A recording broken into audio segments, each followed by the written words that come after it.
Hello everyone, welcome to M. आज के इस वीडियो में हम क्लास 6 साइंस चैप्टर 3 को डिस्कस करेंगे। आपको क्या लगता है कि हमें अपने दैनिक आहार में फल, साग, भाजी और पादप आधारित खाद्य पदार्थों को सम्मिलित करने की सलाह क्यों दी जाती है?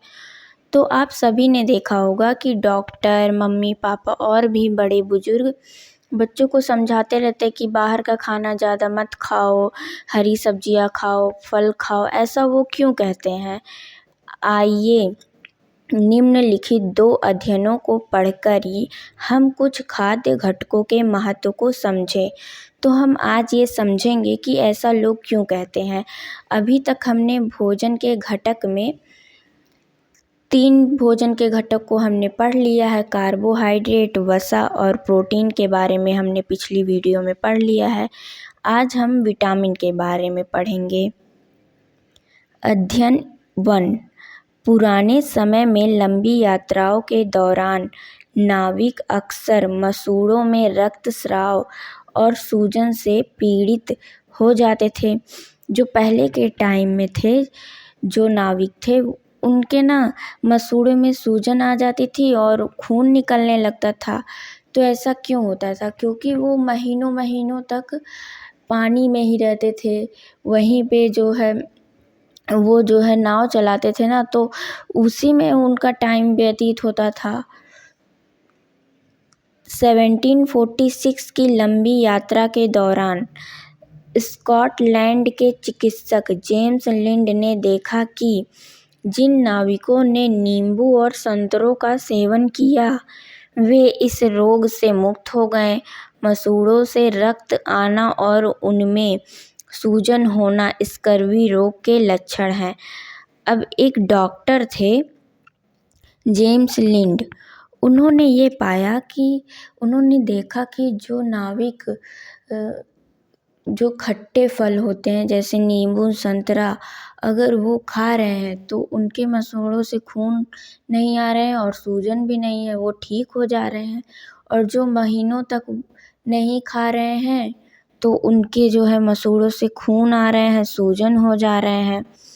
तो ऐसा क्यों हो रहा है? आखिर खट्टे फल में ऐसा क्या मिलता है कि अगर हम महीनों तक ना खाएं तो हमें ये बीमारी हो सकती है, जिसको क्या कहते हैं? स्कर्वी रोग कहते हैं। मसूड़ों से खून आना और उनमें सूजन हो जाने को हम स्कर्वी रोग के लक्षण में आता है वो। अध्ययन 1 को पढ़कर आप क्या निष्कर्ष निकालते हैं? स्कर्वी रोग कैसे ठीक हुआ? नींबू और संतरे स्कर्वी के उपचार में सहायक हैं। अब ये तो हमने देखा कि स्कर्वी रोग जिसे हो गया है वो नींबू और संतरा खाता तो ठीक हो जाता, पर क्यों ऐसा क्या हो गया? किस चीज़ की कमी के कारण उनको स्कर्वी रोग हुआ, ये हम देखते हैं अब। स्कर्वी रोग विटामिन सी की कमी के कारण होता है। विटामिन सी खट्टे फलों जैसे नींबू और संतरे में पाया जाता है, जो इस रोग को दूर करने में सहायता करता है। तो उनको किस चीज़ की कमी हो गई थी? उनको विटामिन सी की कमी हो गई थी, क्योंकि वो महीनों तक खट्टे फल नहीं खाए। खट्टे फल नींबू, संतरा, कीवी और भी बहुत से जो खट्टे फल होते हैं उनमें विटामिन सी अच्छी मात्रा में पाया जाता है। तो अगर कोई भी व्यक्ति बहुत दिनों तक खट्टे फल नहीं खाता है तो उसके शरीर में विटामिन सी की कमी हो जाएगी और उसे स्कर्वी रोग हो जाएगा। अब अध्ययन 2 देखते हैं, उसमें क्या बताया गया है। 1960 के दशक में भारतीय वैज्ञानिकों ने पाया कि हिमालय क्षेत्र और भारत के उत्तरी मैदानी इलाकों में मानव आबादी में गर्दन के अगले भाग में सूजन के लक्षण व्यापक थे। तो 1960 में भारतीय वैज्ञानिकों ने देखा कि जो हिमालय वाले क्षेत्र है जो भारत का, और उत्तरी मैदान वाला जो क्षेत्र है, जो ऊपर की साइड वाला जो इधर वाला क्षेत्र है, तो उधर जो है उस साइड के लोगों के गले में जो आगे वाला भाग होता है उसमें सूजन देखने को मिल रहा है। भारत सरकार के मानदंडों के अनुसार सामान्य नमक में आयोडीन की पूर्ति करने का प्रयास किया गया, तो उन्हें ये पता चला कि ये आयोडीन की कमी के कारण हो रहा है, जिस वजह से उनके गले में सूजन आ जा रहा है। तो सरकार ने ये सोचा कि जो नमक है वो तो हर कोई खाता है, तो क्यों ना हम उसी में आयोडीन मिलाएं, जिस वजह से लोगों के शरीर में आयोडीन की पूर्ति भी हो जाएगी, जिसे आयोडीन युक्त नमक भी कहा जाता है। आयोडीन युक्त नमक के सेवन से उपर्युक्त लक्षण स्पष्ट रूप से कम हो गए। अब जब वो लोग आयोडीन युक्त नमक खाने लगे तो अपने आप ये ठीक होने लगा। ये लक्षण इस क्षेत्र की मृदा में आयोडीन की कमी के कारण थे। और ऐसा क्यों हो रहा था उनके साथ? क्योंकि उनके क्षेत्र में जो मिट्टी थी उसमें आयोडीन की कमी थी, जिसके परिणाम स्वरूप स्थानीय भोजन और जल में आयोडीन की कमी हो गई। और अब मिट्टी से जो भी उगेगा, जो भी भोजन हम खाएंगे तो उसमें भी आयोडीन की कमी हो जाएगी। तो इस वजह से क्या हो गया, उनके गर्दन में सूजन आने लगी। गर्दन के अगले भाग में सूजन घेघा नामक रोग का लक्षण है।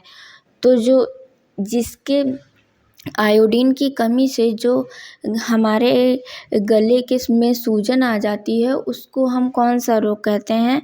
उसे घेघा रोग कहा जाता है। और वो किस वजह से होता है? आयोडीन की कमी के कारण होता है। अध्ययन 2 से आपने क्या निष्कर्ष निकाला?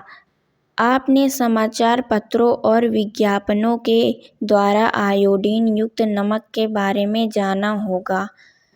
अब अध्ययन 2 से आपको क्या समझ में आया है, ये पूछ रहा है। तो हम सभी ने समाचार पत्र या फिर विज्ञापन में नमक के बारे में तो ज़रूर सुना होगा कि इसमें देखिए आयोडीन मिला रहता है, ये सभी ने देखा होगा। आपने नमक के पैकेट पर भी आयोडीन युक्त नमक लिखा हुआ पढ़ा होगा, और जो हमारे घर में नमक आता है उसमें भी लिखा रहता है आयोडीन युक्त नमक।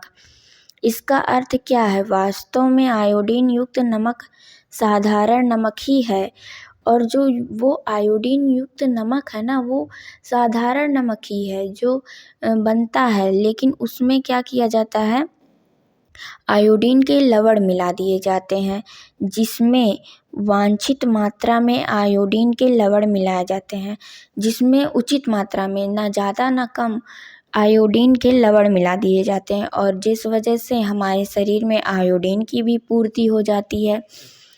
तो इसको हमें पढ़ने से ये समझ में आया कि अगर हम कोई चीज़ बहुत दिनों तक नहीं खाते हैं तो हमारे शरीर में विटामिन की कमी हो जाएगी। और अगर हम कोई चीज़ बहुत ज़्यादा खाने लगें अगर आयोडीन, तो भी हमें कोई बीमारी हो जाएगी। अगर कोई कम खाते हैं तो भी बीमारी हो जाएगी। इसीलिए हमें जो भी खाना चाहिए वो उचित मात्रा में खाना चाहिए, ना बहुत ज़्यादा ना बहुत कम, तब हमें कोई बीमारी नहीं होगी। तो हमने देखा कि जो घेघा रोग होता है वो गले में सूजन आ जाते हैं आगे वाले भाग में, उसे हम घेघा रोग कहते हैं। और जो मसूड़ों से, दांतों से खून आता है, मसूड़ों में सूजन हो जाती है, उसे हम स्कर्वी रोग कहते हैं। स्कर्वी रोग इस वजह से होता है क्योंकि विटामिन सी की कमी हो जाती है। और घेघा रोग क्यों होता है? क्योंकि हमारे शरीर में आयोडीन की कमी हो जाती है। तो आज की क्लास को हम यहीं पर एंड करते हैं। मिलते हैं अपने नेक्स्ट वीडियो में एक नए टॉपिक के साथ।